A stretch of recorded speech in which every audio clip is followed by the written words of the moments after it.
What's up, Betty Heads? This is Paul. Before I joined the band, I recorded an episode of The Paul Towsley Show with Aggressive Betty. So I'm just going to set the TARDIS controls to 2013. And here's Aggressive Betty on The Paul Towsley Show. You can listen to The Paul Towsley Show at paultowsley.com. Broadcasting to you from across the vast reaches of the interweb, it's The Paul Towsley Show. The part rock star, part nerd, all over the place podcast, featuring your host, Paul Towsley. What the heck is he going to talk about this time? Live from the Towsley TARDIS studio, this is The Paul Towsley Show. Downloaded worldwide almost 200 times and sponsored by no one. You can listen to The Paul Towsley Show and Towsley TARDIS podcast at paultowsley.com.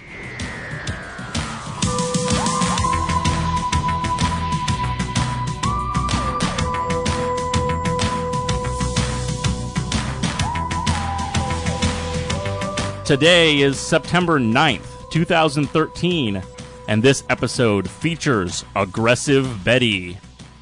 In the Towsley TARDIS studio with me tonight is Robbie and Buzz from Aggressive Betty. Hello there. Hey, what's going on? Hey, how's it going? Pretty good, pretty good. So, you guys have a band called Aggressive Betty. What kind of band might that be? Well, I would have to say that we're kind of like, I don't want to say old school metal, because, you know, we're thrashing it up. We're like metal that you can understand the vocals. We're not screamo. And when I write a song, I'm not just writing nonsense. I got something to say, and I want people to hear it. And you're not going to hear it if I'm just screaming the whole thing. That's pretty much what we're about. Yeah, that's Rob talking. Do introduce yourself a little bit further here, if you would, please. I'm Rob Butach. I'm the singer. I also play guitar. Write the majority of the stuff. Not to slight my boys. Stop it. Because really, I write like 2 riffs, bring it to practice, and then they mold it like clay into this phenomenal stuff that we produce, which is Aggressive Betty. Yeah. Some people could call you the mastermind of the band. You could say that, probably. Mm-hmm. And part of that mastermindery is to hire, great guys to come and play with you. Yes. One of those great guys. Oh, I guess that would be me. The other one in the studio. Yeah. That's right. Yeah, I mean, to get back to what is Aggressive, or who is Aggressive Betty, I mean, everybody's asking us, well, if they've never seen us, who do you sound like? Who do you compare to? I always compare us to, say, someone like Disturbed, or Metallica style, or Megadeth style, or Old Testament, or in that genre. Again, like Rob said, not screamo metal, but metal you can understand, metal you can groove to, and you can still bounce to and have a great time with. I don't know if you guys have heard this term recently, but I think the term melodic metal has been out there, kind of. Have you heard that? Yeah, I could say that's probably about pretty much the alley where we're up is melodic metal. There's a lot of that out there now. I know what you're saying. There's actually so many kinds of metal now. It's hard to know which you're listening to when you go out to a club or something. And actually, Frank DeBlaze calls us Thinking Man's Metal. Thinking Man's Metal, here on the Paul Towsley Show. Yes, I like it. Because I write stuff that, like I said, I got something to say, and I want people to hear it and know what's going on. I code it a little, so you really have to dig to get to the true meaning of what the songs are about, but I keep it vague enough where everyone can relate to it. Cool. Where can we find the band? Well, we're available in a number of locations. You can find us at facebook.com/aggressivebetty, reverbnation.com/aggressivebetty, and our own website, aggressivebetty.com. Awesome. So without further ado, we're going to play the first track here on the Paul Towsley Show. This is Aggressive Betty with Regime.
Control the house, ferocity.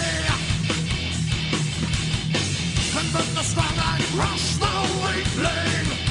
The smell of fear, it spreads around. When I'm bringing the hammer down. Yes, I'm bringing the hammer down.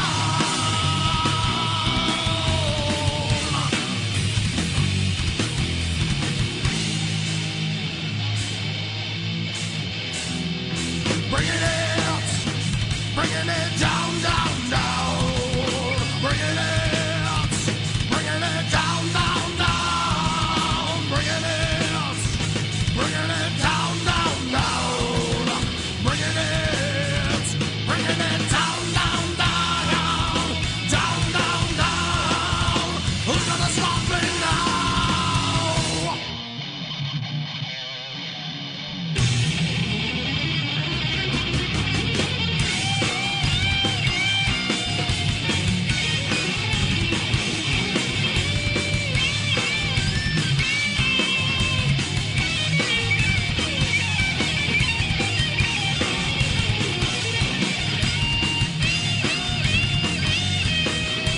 Insanity. It still keeps me interested. Who's got my back? Who wants me out? I'm paranoid. Till the morning's just house cleaning. The fear in the youth will make them bow. So I keep bringing the hammer down. Yes, I'm bringing the hammer down. Who's gonna stop me now? When I'm bringing the hammer down.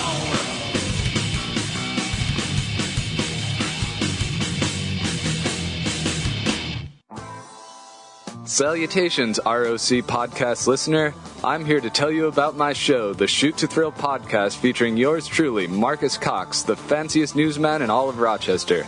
There's also some other people. Join us every week to hear me, Rochester's best-looking newsman, Marcus Cox, and those other people whose names don't matter, as we entertain you with lovely segments like The Creep Off and The Fancy News, brought to you by me, Marcus Cox, the most entertaining newsman in Rochester. Not some bum like that Don Elhart.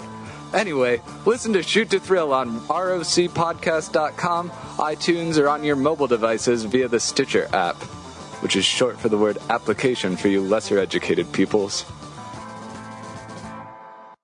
Hi, this is Don, the public exploder from the Off Monroe Players, and you're listening to the Paul Towsley Show. That was Regime here on the Paul Towsley Show. Robbie, do tell us a little bit about that song, if you would, please. Okay, when I started working on this one, I was trying to take it through the eyes of a dictator. Because, in all reality, we all know dictators are bad. But if you go into their brain, they think they're doing the right thing. And the only problem is getting all the naysayers out of the way. That's pretty much what that's about. It's about what it would be like if I took over. All right. Did you know that? Pretty much for the most part. I mean, stories might, be told of, other things some other nights, but... Is Robbie the dictator of this band? No. No. Oh, okay. I'm the mediator. He's the mediator. I'm the mediator between the rest of us and the dictator. He wants everyone to hug. I'd have to probably say I am closer to the dictator of the band right now. I'm the guy always pointing the finger saying, you need to do your homework, you've got to do this, make sure you do this. And don't make me get up from behind this drum set. We've got this show on this date, and don't forget, wear this, wear blah, blah, blah. When did you guys start playing music?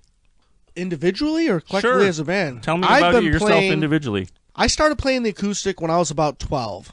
My oldest brother showed me a couple chords. I took a couple lessons, but my hands were a little small for the time, and I just heard that about you. Lost kind of lost interest after a few months because I couldn't do what I wanted to do. I was about 15. My brother got a guitar. I played it way more than he did. I'm sure he would say the same thing. My brother's Chris Butach, by the way. Give a shout out to him. And this was an electric guitar? Yes, it was. I can't even remember what it was, but after about 3 months of me ruining his guitar and amp, my mother decided to get me a guitar for Christmas, which happened to be a Court. It was white. It was horrible. I played it for like a month, went and bought an old beat-up V, played that for a while, sold it to my buddy, and then I bought Bessie. It's a Gibson Epiphone SG. It's the first year Epiphone was licensed to make Gibson SGs. Sweet. And I love that guitar to this day. It happens to be signed by Lou Gramm, by the way. So that's the guitar you've had for the longest in your career? Yes, I've had that guitar since I was like 16. That's really special that you named it Bessie, because Yes. my upright is called Bessie also. And that was way before. I mean, I know it's not the same as Betty, Mhm. but it had no connection whatsoever. okay. It just a slip of an S or a T, you know? Mhm. But Bessie's awesome. I don't even really play her anymore. I keep her in the case, and I have an arsenal of guitars. Yeah, you do. Do you have a number?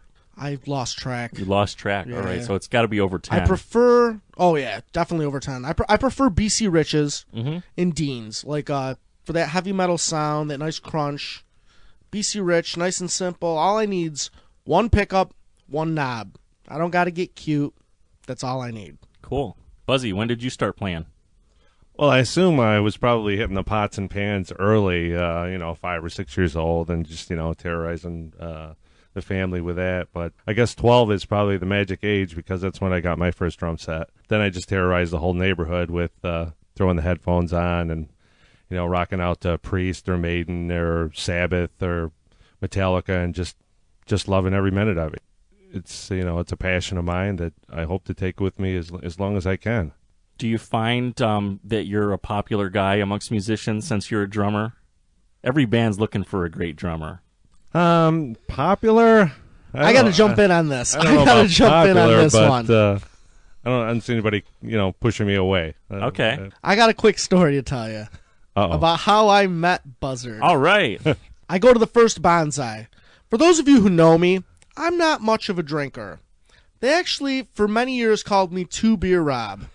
Recently, it was upgraded to 3-Beer Rob. Now, I'm at bonsai, the first one, with my bass player at the time. He gets me a little liquored up.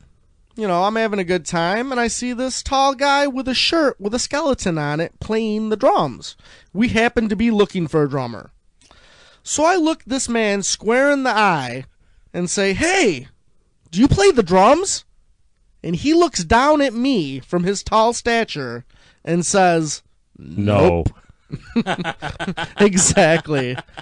2 hours later, my bass player's introducing me to his friend Buzz, because he already knew him from back in the day, the drummer. The rest is history. So how drunk were you? I was the most drunk I've ever been in public. So At the time. I think I might have slipped up once since then. So it probably came out of, "Hey, you play drums?" Yeah, I probably would have said no too. I was like, who is this guy? But hey, that was what, 3 years ago? Yeah, it's Maybe about, 4 it was now? about 4 years ago now. Yeah, And this guy's like 4. my best bro. I mean, I couldn't have thanks, met. man. You don't meet better people than Buzz. It's Awesome. as simple as that. Thanks a lot, man. I appreciate that. And you've had different personnel in the past as well? We had a drummer disease run through the band. Mm-hmm. You have no idea how drummers are crazy. Like, in order to deal with Hey, what are you drummers, you have to be a little crazy yourself, or they'll drive you to madness. We had a drummer. We recorded a whole CD. Then he just pretended he broke his fingers and stopped coming to practice for no reason, only to just basically quit and not say anything. So we ended up recording it all again with another guy. Wow. You had to re-record all the drum tracks? We or just actually everything we recorded everything 3 times for the last CD. because of turnover in the band. Well, yeah, because you get a new guy in the band. He doesn't want to support the CD you just kind of half finished that ain't even got him on it. Right. So I respect that. Mm-hmm. We got a buddy of ours to help us out with this this last demo that we did, just to get those songs out there and back on onto the market so people could hear them. And then we sat down and just started recording, and that's all we've been doing is working on new songs and getting ready to record. That's right. Yeah, we hope to get in the studio pretty soon. Yeah, our new CD is going to be entitled Vampire State. You should definitely be looking for it. It's going to be off the hook. We're writing some really good stuff right now. Excellent. I can't wait to hear it. All right, thanks for that story. We're going to listen to another song by Aggressive Betty here. This is The Toll on The Paul Towsley Show.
its toll, taking its toll.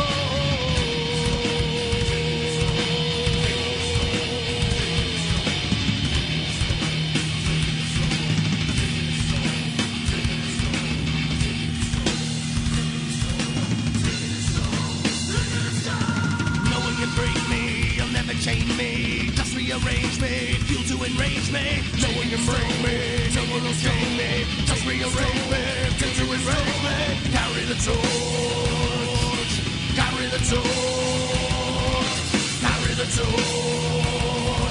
carry the torch.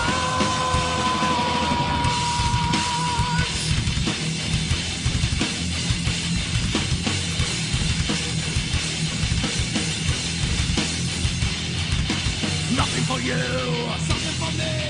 Nothing for you, nothing for me. Nothing for you, something for me. We're closing the doors, we're going off the grid. We're done signing you. There's nothing for me. There's no gratitude from humanity. Everything is breaking, it's taking a toll on me. Pain in the brain, I don't feel the same. It's taking a toll on me. Everything is breaking, it's taking a toll on me.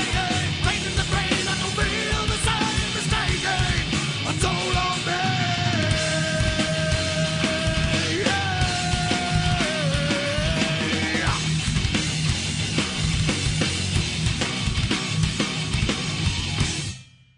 Hey everybody, it's Ryan Schofield, host of the SCO Zone. If you like sports and you hate politically correct sports radio shows, you might want to check out the SCO Zone, available on rocpodcast.com. It's sports from the degenerate's perspective. We bet you'll love it. No, seriously, I'll bet you. Stay tuned for Towsley TARDIS, only at paultowsley.com. That was The Toll here on the Paul Towsley Show. All right, tell me a little bit about recording that album. We sat down to put this CD together. It was all songs that we'd already done before, just never got out to the people. So we broke it down and we picked the ones we liked the best out of the ones that we'd been doing. We had a guy come and record right at our jam room. We just banged the songs out and just put it together best we could. CD's called Demoralized. It pretty much kicks ass. The song you heard earlier is on it. Regime is on it. The Toll was on it. And those are both songs that people go crazy when we play out. If you haven't heard either of those songs, you need to get that CD. And do you guys play songs from the other album, from self-titled? Yeah, occasionally we do. What do we play? Sins or The Morning After. We play 9 minutes. We play 9 minutes. We play People Die. People Die. So things yeah. kind of rotate in and out of the set list. Yeah. They're not dead permanently. No. It all depends on the set length. Yeah, it depends on the show, the crowd, what we're going to be, and like Rob said, the set length. We try and mix it up. We play a lot of nationals, and when you play with a national, you're only going to get 5 or 6 songs. So we try and put the best 5 songs on the table, and we just go from there. So what other kind of stories you guys have about recording that CD? Was it Demoralized? Yes, Demoralized. It was cold as a bitch when we recorded it up in our room. It was a lot of fun, actually. It was an eye-opening experience. Did you learn anything about the particular songs, like each individual song that you were recording, like while you nitpicked it and recorded it track by track? Like, did you start to understand or appreciate the songs in a different way? Oh, absolutely, because as you're jamming as a band, if you're not sitting down and you're just every guy playing his individual piece, you never get to hear the finer points of the song until you track it, and then you sit back and you listen to those tracks, and you'll be like, oh, now I hear that one part, or I never knew you were playing that the whole time. It's just it gets kind of lost in the entire mix, as you're at rehearsal or whatnot. So it was really like I said, it was eye opening, and it just gives the song that much more depth. There was stuff that Buzz was doing on the drums that I had no idea he even played, or even like backing vocals. Dave Austin, the other guitar player, he was doing backing vocals that I didn't even know he did. Just because when you're playing and you're in the room and it's all muddled and everything's smashed together and you're hearing you and you're playing the guitar and you don't get to hear the other parts. You start breaking it down in the studio, you hear everything, good and bad. So did that change some people's performances based on, what was good and what was bad? Well, the way the studio works, you may have 2 guitars, but there might be 5 guitar tracks on the spot. Oh. So you kind of got to go through and pick apart after you've recorded the most dominant part for you to play to make it most closely represent the song that you wrote. That's what we try to do. You got to have some stuff in there just to fill out space, otherwise it sounds like a demo. Yeah, where you want to double a track or what have you, or double a vocal, or you start breaking it down. You see the depth to the song, and it just when it all comes together, it's amazing. It's badass. Now tell me about the songwriting process for this upcoming album, also, if you would. Well, for the most part, we've just been putting riffs together, like 2 or 3 riffs. Start some lyrics just to get a vibe, and we just let it develop, kind of like a caterpillar turning into a butterfly. First, you're just crawling along, then you'll come to a plateau where everything's kind of dormant, and then before you know it, you got this beautiful song. Oh, that was a great analogy. Thanks, Buzz. I like it. I like it a lot. So, we already said where we could find the band on the internet. Where can we find the band on stage? Well, it's funny you should ask. We got a bunch of shows coming up. In fact, we got 3 this month.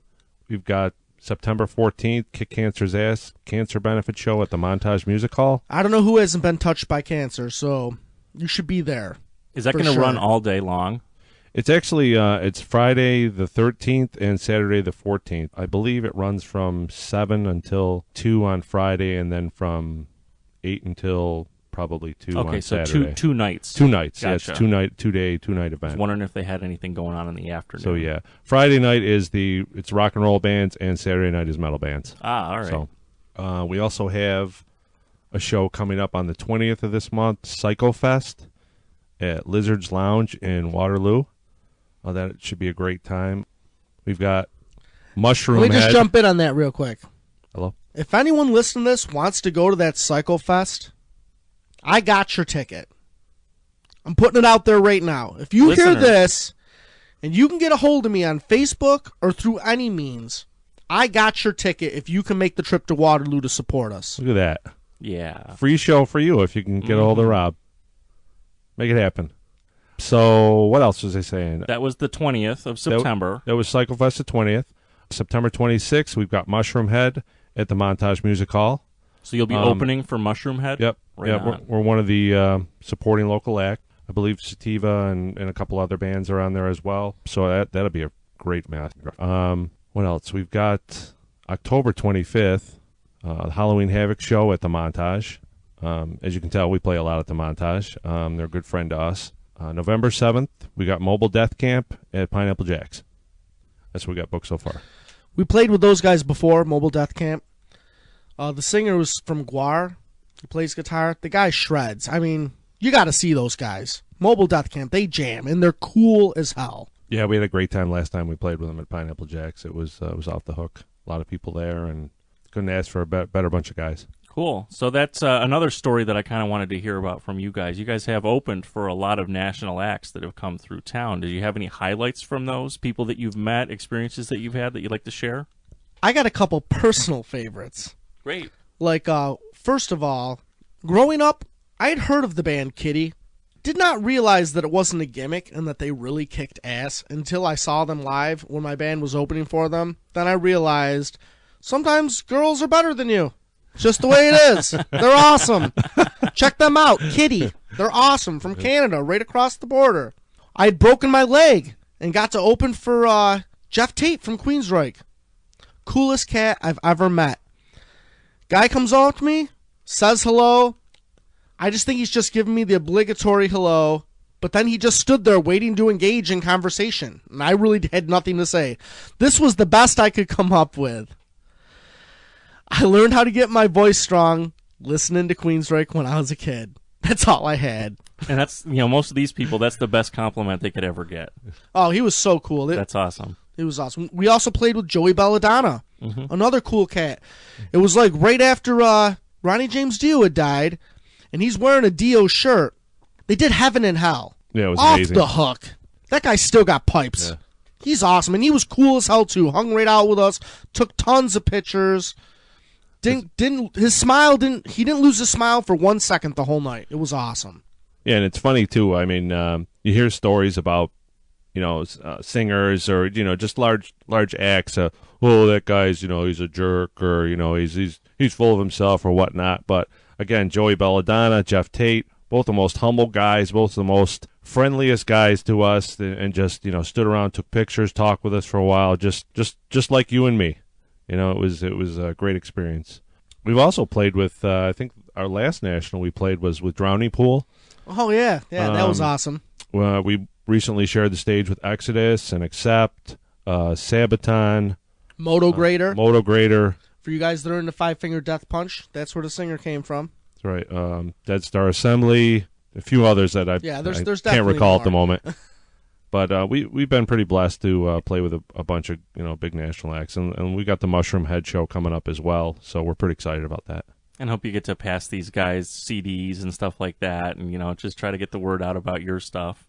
Yeah, I mean, once in a while, a sticker, Aggressive Betty sticker might end up like on a trailer, or or maybe one of our last CDs might just end up in some of their band merch type totes or something like, who knows. So were there any crazy stories, any kind of stuff that happened that was off the wall?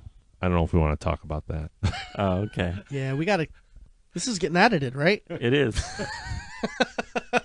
I don't know about anything crazy. I know when we played with Metal Church, they had a band that came with them called Malaya Rage. I had to leave, but the rest of the band ended up partying on the tour bus for until the all hours of the night. I'm sure they had a pretty good time that night. We got to go backstage with was it Jeff Tate? It was Jeff Tate. Yeah, Jeff Tate. We hung out with them in the band, and just we shot the breeze for a bunch of hours and just had a great time. Just got to know him a little bit. And yeah, I had a stint of 4 shows where I played with a broken leg, so yeah, he was a trooper. I didn't really get to partake in any of the fun stuff. Couldn't walk, in agony, gotta go. That's it, guys. I'm done. I gotta go home. Wheel me out of here. Friends don't let friends drunk crutch. Oh, yeah. Try working crutches when you're drunk. It's no fun. Yeah, Rob was a trooper. We did 4 or 5 shows with him. It was leg in a cast. It was we don't cancel. I've been doing this for a long time, and we've played with stitches, broken bones, thrown out backs, broken leg. The flu? Yeah, the flu. All kinds of sicknesses. I've sung songs where I don't even know how I'm getting through it because I'm having an allergy attack, and I'm like, thank God I made it through this song, and now I can go home. But we don't cancel. We show. We show, and we leave it on the stage every time. Yeah, we got to be in the hospital, not the show, basically. Sweet. Is there anything else you guys want to talk about before we wrap this up? Anyone that you want to say hello to, or? We should also mention that Rob had mentioned our one guitar player, Dave Austin, isn't here tonight. He had to work early. He's a hard-working guy. Our bass player, Kevin Detman, too. He had school tonight, so he couldn't make it as well. But love them both, and couldn't ask for better guys to be in the band with. Yeah, I'm sure I'll get Kevin on the show one of these days. We need to have a burn unit, retrospective with him at some point. Absolutely. I got one more thing to say. Go for it.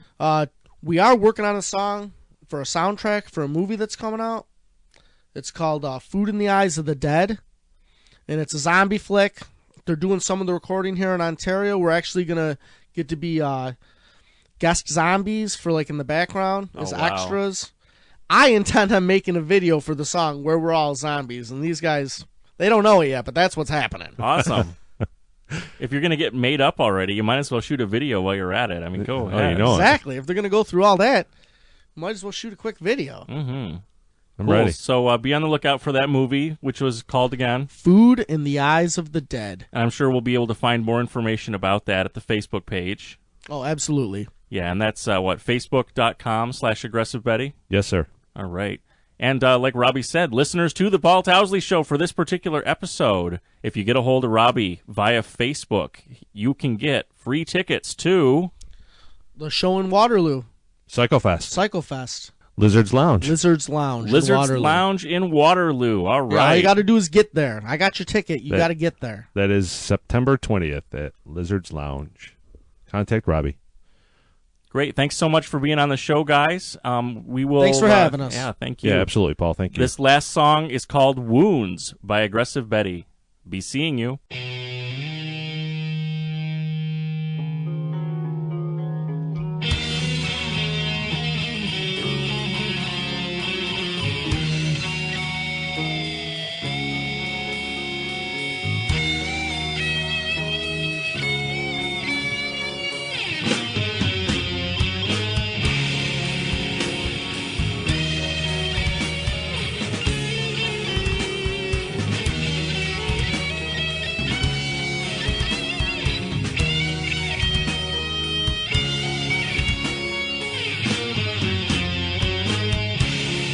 Signal flares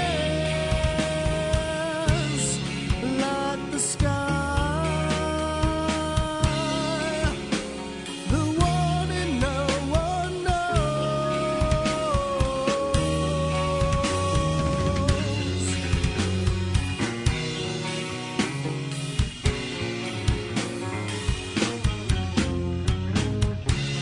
Signal flares like the sky, the one and no one knows, no one knows. I watched the towers falling, I felt the pain, thousands gone. It could never be the same. Seasons change, time and space, twist of